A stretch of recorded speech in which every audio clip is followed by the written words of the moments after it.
आता संबंध महाराष्ट्रामध्ये 10 लाख विद्यार्थी रस्त्यावरती होतो।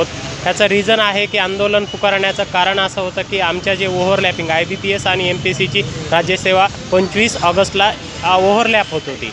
आणि दुसरी गोष्ट कृषीच्या 258 जागा ॲड करण्याच्या संदर्भात आमच्या प्रमुख 2 मागण्या होत्या।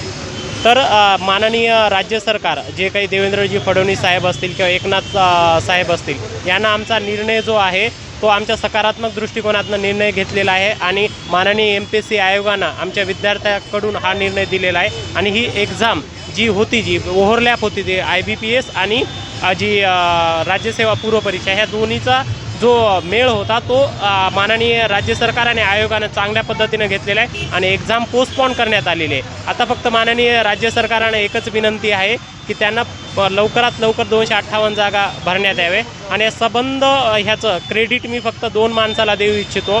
एक तर माननीय राज्य सरकारामधले अभिमन्यू पवार सर असतील, देवेंद्र फडणवीस साहेब असतील आणि एकनाथ साहेब असतील, त्यासोबतच जे लढाव्या नेतृत्व आहे बळीराम डोळे सर यांना जो नेतृत्व हे उभा केलं त्यांच्यामुळं आम्ही इथं लढू शकलो। त्यामुळे आम्ही त्यांचे धन्यवाद म्हणतो आणि राज्य सरकारनं लवकरात लवकर आमची दखल घेतल्याबद्दल धन्यवाद। फक्त जागा लवकरात लवकर ॲड करावी ही रिक्वेस्ट करतो मी राज्य सरकारनं। आणि कंबाईनचा जो मुद्दा आहे तो लवकरात लवकर म्हणजे 15,000 जागा काढण्यात याव्या। म्हणजे त्याच्यामध्ये PSI 1000, STI 500, ASO 500 असे मिळून 15,000 अराजपत्रित जे काही पद असतील ते लवकरात लवकर देण्यात यावं ही विनंती आहे राज्य सरकारनं।